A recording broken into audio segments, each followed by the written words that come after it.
So thank you very much for coming for the second part of the afternoon. We're going to start this part with the third presentation for the afternoon. Michela Bonomo, starting her second year as a PhD student here. She's on the Laboratory of Architecture, Criticism, History and Theory. And her presentation is titled Villas in the Press, the endorsement of the escape by Hoepliand Gorlich in Postwar Italy.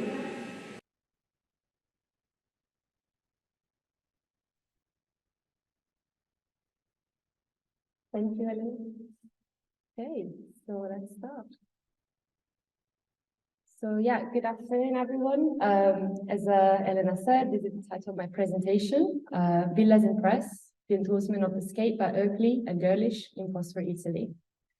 So today's presentation will probably become a subchapter in my larger thesis, which is titled How to Build a Villa by the Sea, the implicit project of villa-mania in Postwar Italy. So my thesis looks at the villa as a political project, the holiday villa as a political project, and examines 6 case studies across 4 chapters at different stages of construction, which I've briefly outlined here, and I'm happy to then go into detail later. And today's presentation looks at the activity of 2 publishing houses based in Milan, Hoepli and Gorlich, in relation to publications endorsing the villa building type. So I would like to start by mentioning that a number of scholars have already looked obviously into the history of villa in a genealogical way, and the term may be confusing as it went from indicating a large number of buildings, like a compound in ancient Rome, where villa meant buildings, pavilions, installation, and farm centers, which formed the agriculture unit. And it was understood that the most important part of the group took the name of the whole. So then the ancient institution of the villa has disappeared and the word has lost its understood metonymic and synecdotic value.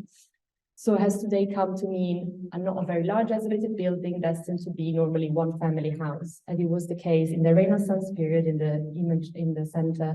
And then in the 18th century onwards, the villa was democratized further. So in my thesis, I would like to say that as a precision, I refer to villa as the Romans would intend it as a pleasure or otium villa, and they use the word villa suburbana.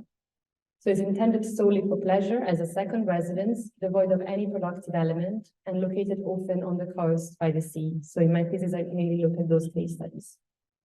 What I'm interested in is also to argue that the villa, even though it can be identified as a type, it transformed into a model of domesticity, as I argue, to aspire to, thanks to a number of factors: the high level of prosperity during the economic boom in Italy, which also meant changing class composition, the lack of planning policies, the reinforcement of the construction sector. And I also argue that in this presentation, the promotion of villas in press had a huge impact, not just in the construction of single-family holidays villa, but also in reinforcing the myth of the escape.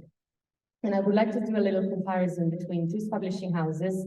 The first part is a bit longer because I had the chance to visit the archive, and the second one is a bit shorter because it's still in progress. So Swiss-born Ulrico Hoepli opened the first bookshop in Via Vercei in Milan. The success of the bookshop and publishing house was to be found in the intention of the founder to publishing mainly manuals. He believed publishing was not keeping up with the pace of industrialization, and for these reasons, he decided to actually put all the energy into manuals of architecture. Here is the first shop, which, as I said, opened in 1926, and it was then moved to the Galleria Vittorio Emanuele after it was bombed in the Second World War. The descendants of Ulrico carried on the family business, and some are alive still today. And something really interesting happened in the post-war period, where the Hoepli family decided to approach the Aloi family, and mainly Roberto Aloi here in the top left, who was a painter and a sculptor, but also a graphic designer.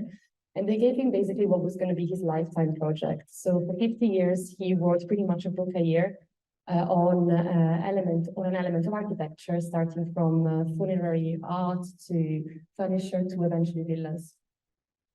His entire family was actually involved in it, including his wife, that you can see here. And as I said, he's actually made the books really successful, but also was really a family project in a sense. And the large number of volumes are here, which I saw actually in the archive, where basically a project that the family worked on, and they actually produced a large revenue for the 50 years they worked on. And in a way, I actually argue they are similar to the contemporary version, for example, elements of architecture in their impact. So what interests me about the large number of volumes are actually the 5 volumes that you see here in red, published between the 60s and 71, which were entirely dedicated to villas. I argue that these volumes had a huge impact not just on the perception of Italian architecture abroad, but on the reinforcement of the holiday villa as a political project. By accepting this model and with the belief that the status of the typical middle-class family was attached to a specific building, they helped to democratize and make acceptable the villa model while naturalizing the role of this building as a colonizer of the landscape without any criticality. These 5 books are all introduced by an essay, and they include here, just as bullet points, 50 to 70 projects each, of which mostly were actually done by architects, but there's also a percentage of them that were actually done by engineers or builders, so not necessarily architects as such. And for example, by geometra, which were effectively builders, not trained in architecture school, who could build up to 3 floors and effectively became the main competitors to architects due to their knowledge of planning and regulation permits. So I had the chance to interview the son of Roberto Aloi, who showed me how the process worked. So dossiers were actually sent to different architecture companies, offices, and they would ask to fill in a questionnaire, which include questions such as size, location, clients, budget, materiality. Here we see one by Gianpaolo Valenti. Roberto Aloi didn't speak any language but Italian, but his wife spoke 4, and therefore she was able to actually translate this dossier when they were sent to foreign architecture office, like for example to Richard Mayer and Associates, as you can see here, for a villa built in 1971. The project was then entirely redrawn. There were 2-3 draftmen that actually were part of this family project, and they would redraw all the plans. They would then take the photographs that were actually given to them by the architecture offices, so there were no new photography done. And then the entire project was actually the same across these 5 volumes. So Garamond as a font was used throughout. Spacing was religiously followed, and the graphic design was actually done by Roberto Aloi and meticulously followed in a very strict way. In that sense, it's actually easy to compare projects, and there is also, as I said, this essay at the very beginning of it. And this large production, which included not just the villa volumes, as I said, but also all the other books, was extremely successful. Many editions of each volume were reprinted, and they provided the main source of income from the Aloi family, which continued to exist today as an architecture company primarily. It was truly a universal project, which put in contact one family with a large number of renowned architects across the globe, from Miss van der Rohe to Joe Ponte to Richard Mayer, as this thank you note takes from the archive document. What I find more interesting, however, is the fact that Roberto Aloi's son told me that these volumes were distributed in all the major universities across Italy, becoming an important source of inspiration for the young architects students, wannabe architects in the post-war period. They were actually called copia, in English, copycat. And they were not just copied within the architectural school, but also by other publishers, and most importantly, by a Gorlich editor, also based in Milan. So I'm still in the process of collecting archival materials of the Gorlich editor, but what is really evident at first glance is that the publisher released more than 15 to 20 books just on villas, located in different settings.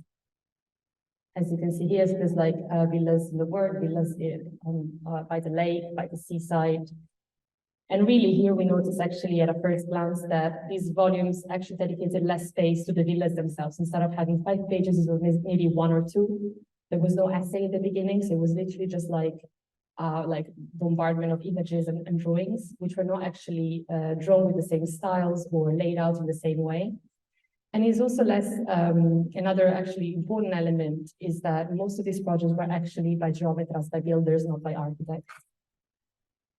So today I've attempted to frame the phenomenon of villa-mania in Postwar Italy by looking at one archive in detail, the one of the Aloi family in relation to the Hoepli publications on villas, and briefly compared it with the Gorlich publication. And I would argue that if in the case of Hoepli, there was an intention in describing the villa as a type and to publish works of renowned architects, Gorlich publications were aimed at a more non-specialized public, transforming the villa into a replicable model. We see, in fact, as I said, mainly projects done by architects in the Hoepli publication and by geometra and engineers in the Gorlich ones. What is equally problematic, however, and it's in common in both publication series, is the lack of consideration or even the lack of critical debate surrounding the issue of parceling and land ownership. of which one entire chapter is dedicated to in my thesis. The extent of the urbanization on the coast could have been avoided, and here villas are presented as buildings framing the landscape, and there's no criticality whatsoever attached to how the land was bought, and how building permissions were obtained. And the publication of should be considered in a way trade magazines, which even though had an impact on non-specialized public, were aimed at professionals. There are few obviously books on villas which were published in the same period. For example, in 1970 in Germany, Villa's Hegemonic Architecture, which tried to trace the history of the villa in 16th century Venice as a political project. Since then, in the 90s, James Ackerman did a genealogy of the villa from the Roman time until 1920s. And more recently, Roberto Duilio wrote a book called Villas in Italy from 1945. But I argue especially the last book is just a series of case studies, which are obviously incredibly well documented, but there is no criticality attached to the villa as a political project. And what I'm trying to do in this subchapter is also hoping to show another side of what I define as villa-mania through the press. And there are obviously precedents for that. For example, Beatrice Colomina's famous article of 1995, The Media House, or more recent books like Andrea Tavares' 2016 Anatomy of an Architectural Book, where we actually see the study of the book as an object and its role in society. So to conclude, what I tried to do today was possibly questioning what Professor Aloi described it concisely, saying that without language, there would be no architecture. One of the tasks of architectural discourse is to break the spell of images and objects. There is nothing either good or bad in the image, but thinking make it so. Thank you very much.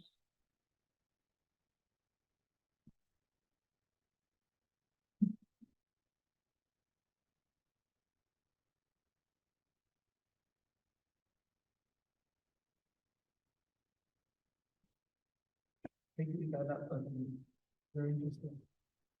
I can relate a lot to the topic, but from a very different point of view. In Chile, also,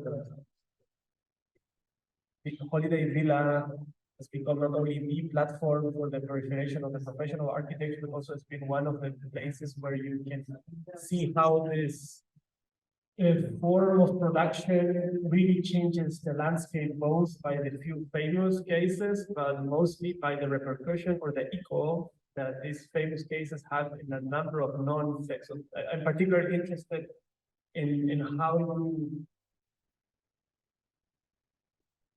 I'm interested in what is going to be really the object of study, because I think that you're looking at the villa as this more abstract form in which you have the famous characters. You have here, you say, 6 case studies, the Dantini, the Saracena, and so forth.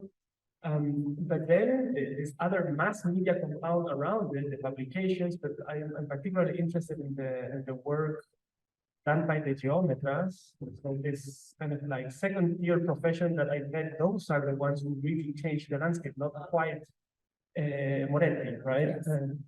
As much as prolific as he was, it's not enough for a Moretti office to change the Italian landscape, right?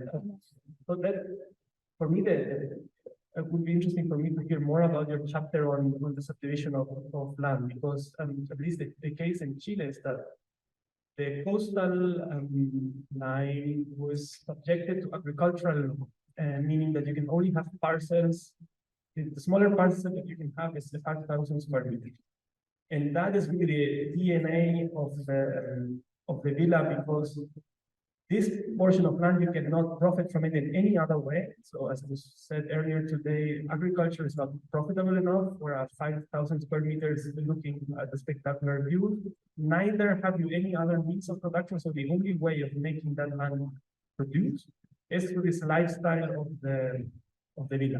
So it's a kind of like mode of production in which architecture is put as a mechanism to make land yield. So I don't know if that is the case in Italy as well, and if it's different, how it is, how it works, just out of curiosity.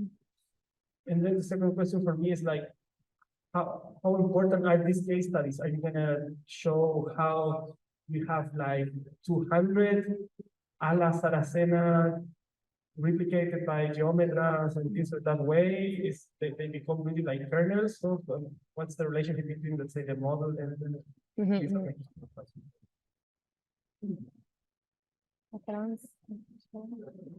Okay, yeah. to riff I was sorry.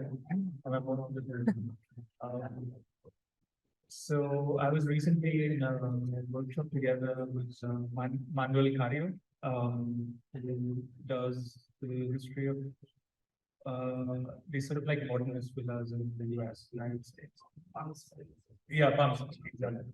And it's very interesting. So he looks at, I mean, of course, reproduction of architectural ideas, but also at land, as you rightly said, Alfredo, that it is perhaps something you need to investigate in another chapter of your thesis.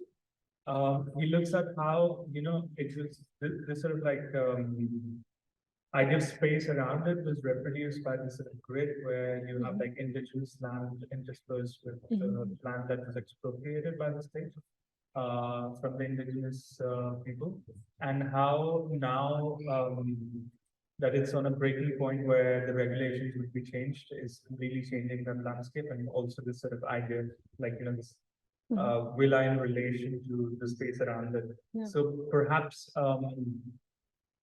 and maybe you make that in a further chapter, like what happens to like, because it's sort of it's also cited in a landscape. There's of course implicit space beyond what's shown, right? Yeah. And also the images that are sort of brought to that book, and what happens once it's sort of like land in reality. What are the complexity of land? Because I mean, I'm sorry, I've been working in agro container between I'm working there because I want to push back against this sort of fascist writing of history as fascist, and now they are planning to make a wetland out of agro container from the marsh. And I work there because there is 100,000 migrants from Punjab, and I speak Punjabi, so I like kind of spend time with them there.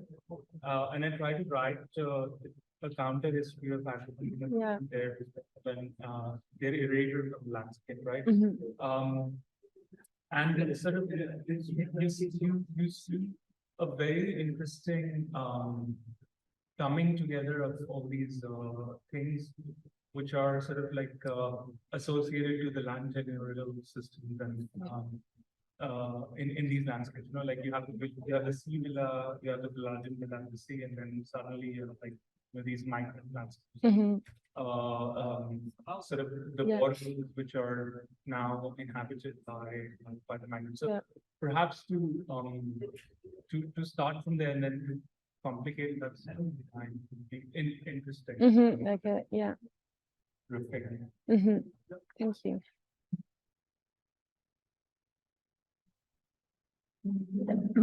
But I go on, and then maybe you are. Yeah, of course. So thank you for the presentation that you have, that I revealed a new aspect of research.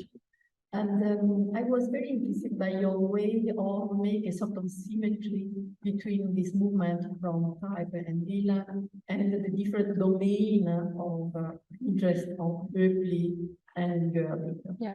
And I quite impressed that it could be very useful to make another sort of symmetry. So considering, in fact, this environment of production of villas, and at the same time, what was happening to the environment of publishers. And not only publishers of architecture, because I do not know Hoepli very well, but at that moment, in fact, I got the impression that there is a sort of vitality in the domain of the publications, and you have publishers that not only publish architecture, but they also are owner of weekly journal, weekly magazines as Panorama Express or something like that. And they maybe they also active on subject like the new collective neighborhood.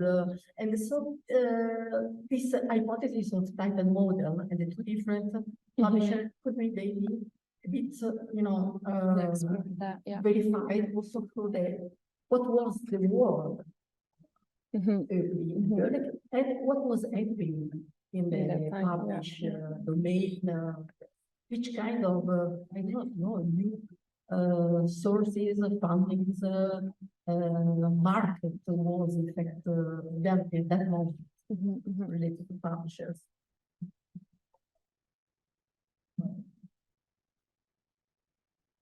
Just a quick comment. I mean, maybe to make a remark on I think it's important what Alfredo said about the fact that you are using somehow architectural canonical buildings when we know, of course, that the vilification of the Italian coast was mostly done by this more local, but like, you know, architects that were not giving, we also don't know. But it's true that the projects like Moretti were extremely influential. Also because as soon they were built, they were published like lavish. And so I think the case study of the Hoepli and Gorlich is very important because these were really these machines that once a project like that would be built, they would disseminate it almost as if that's the only way you would design. And it's true that especially when it came to architects that were more cheaper or affordable for middle-class families, since they didn't have time really to design these buildings, they often just copy-paste these projects and adapt them into the local site. So in a way, I think it's very important to say that these magazines and journals really had an impact on making this kind of middle-class, the affordable villa very popular, even though the sources were, of course, very upper class. So, and of course, we know that in the history of domestic space, there is always this movement that from, you know, the upper class sets the trend, and then lower class kind of imitate. That's why, you know, domestic, you know, especially the villas are profoundly classist projects. It's a kind of education, you know, paternalistic education of the upper class to the middle class and to the lower class. And I think that Moretti, especially, but I don't know the others, I know Moretti, he was really conscious about that. And there is an apocryphal story about him. You know, Moretti had a very strong political views that I don't want to discuss now, but he once said, you know, I will never design social housing because I don't want to design housing for the poor. So he was, you know, someone who was extremely ideological also in his architecture. And I think that in the villa there is this kind of ideological, you know, class as an ideology. It's very strong.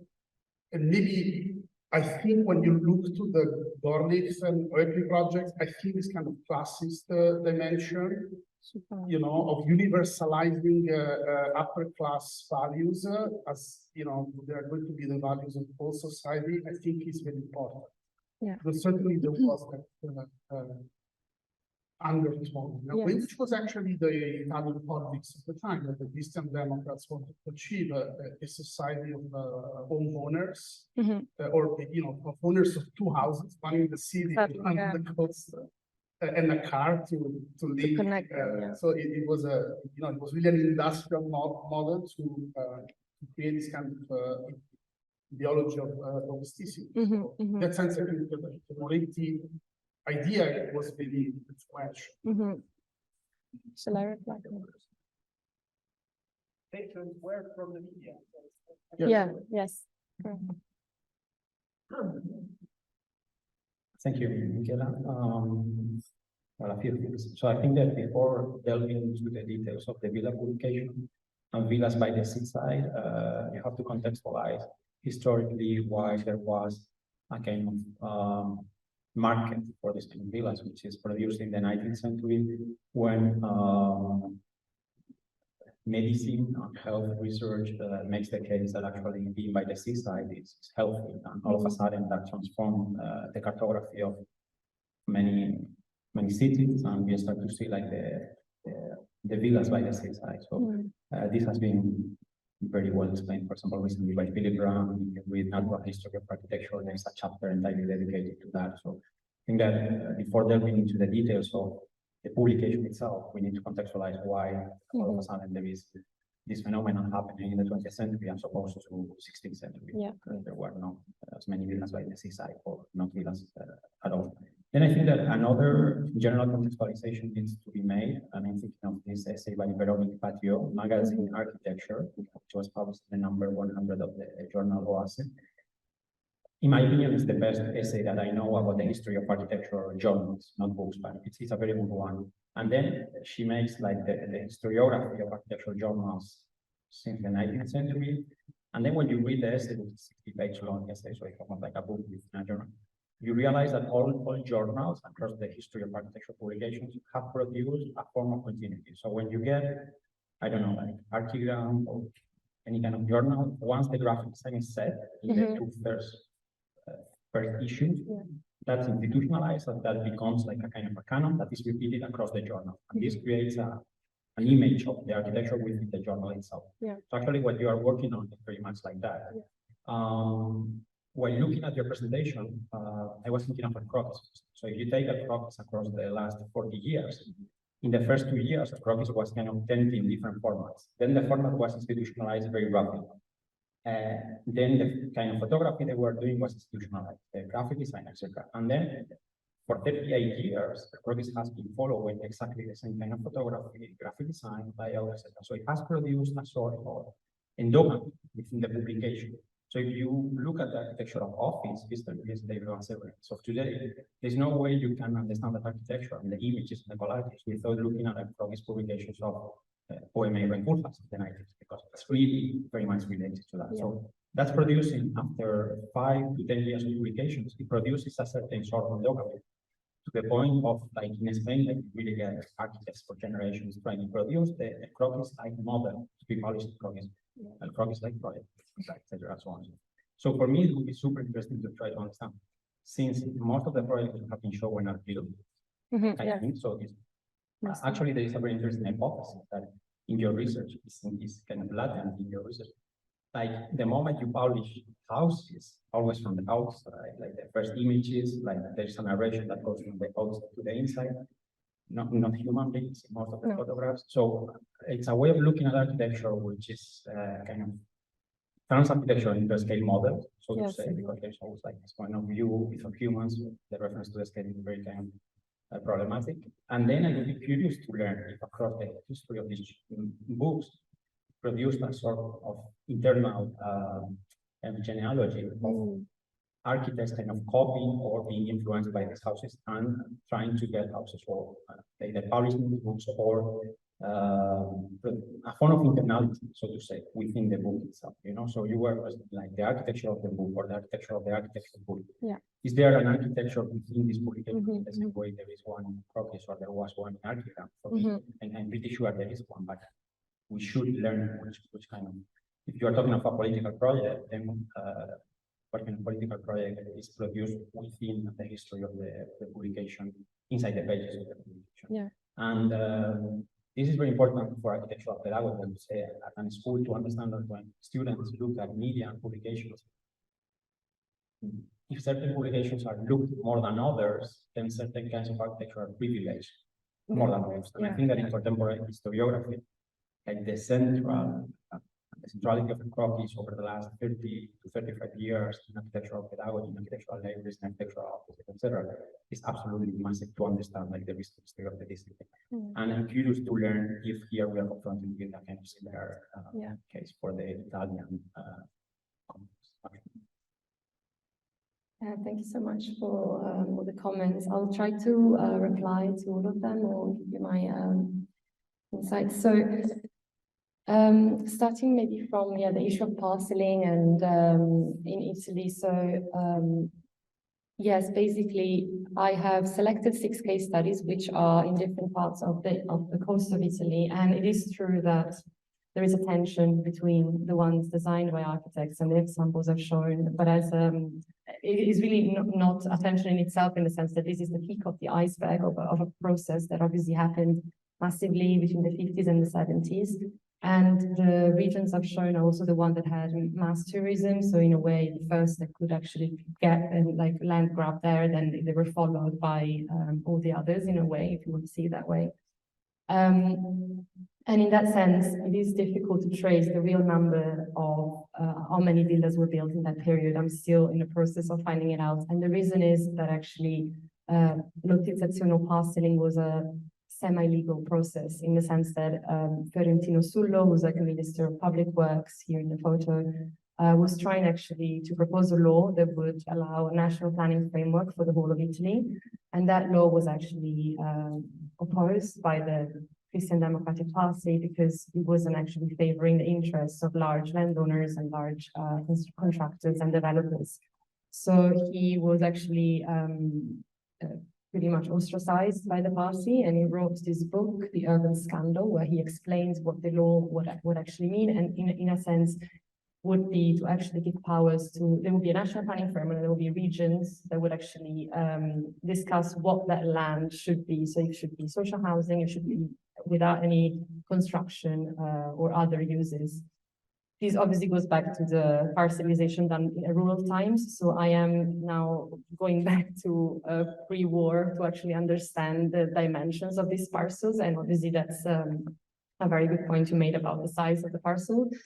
So yeah, that's kind of how I explained it. And I'm also looking at the issue of labor, in the sense that I'm interested in another chapter to look at the transfer between the end of large social housing projects and the increase of middle, small-sized projects, and how certain technologies, but also certain labor that was trained in large projects started then working in small projects. I'm not sure how I'm going to trace that, but that's kind of like my intention. Because also the reason why I chose these 6 projects is also because they're highly innovative in a way in the technology they use. And that's one of the characteristics of villas. You have a lot of freedom, you have more money to spend, therefore you have the architect that can push technology, and then that gets democratized and percolate, and it becomes less innovative when you cannot replicate it in the same way for with another budget, basically.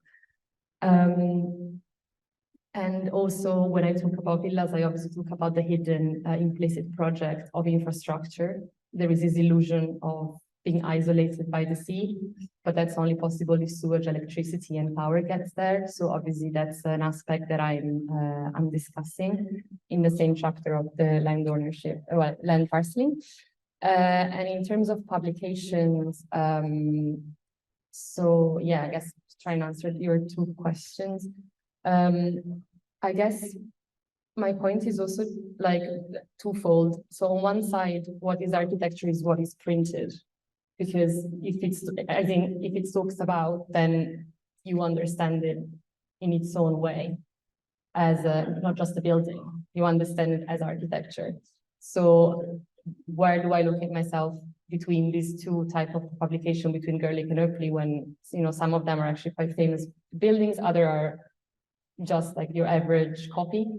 So I'm interested in locating myself in that contradiction, but also in the problematic way in which through publications, something is actually put to a pedestal of being an architecture, and therefore something to aspire to. Like, why would you want to have a second residence? Why one isn't enough? Why would you want to build by the sea? Why the holiday is intended as another form of domesticity,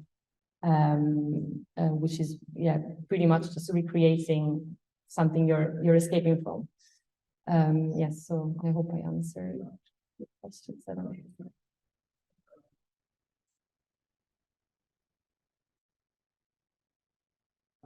Thank you very much, Michela, for your presentation. We're going to take a couple of questions from the audience, if there is any.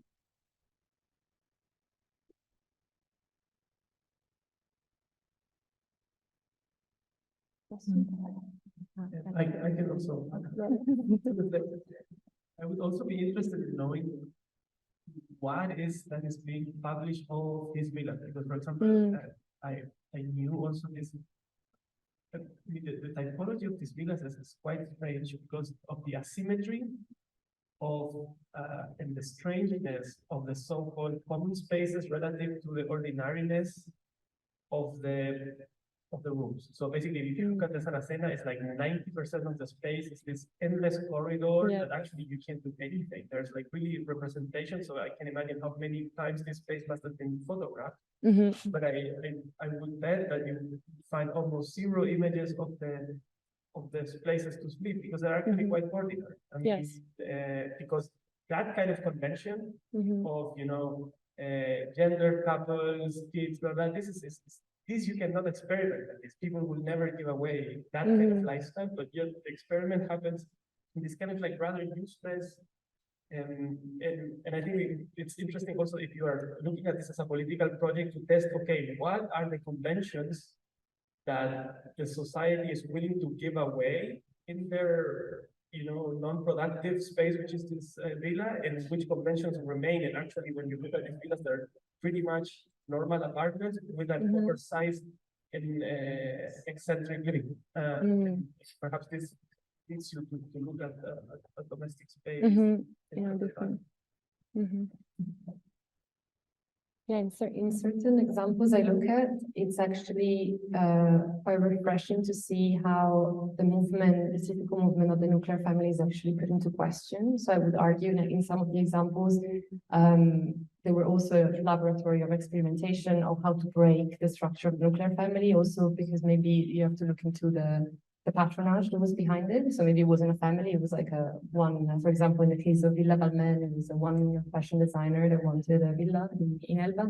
But it's true that in the case of the Saracena, the experimentation is more to do with having constraints in terms of site and very narrow site, therefore creating this promenade between the street and the seaside. And just putting all the effort there, and also on the treatment of the facade, which then was copied across the Saracena in all the other villas around. So, yeah, this is an interesting point. Thank you.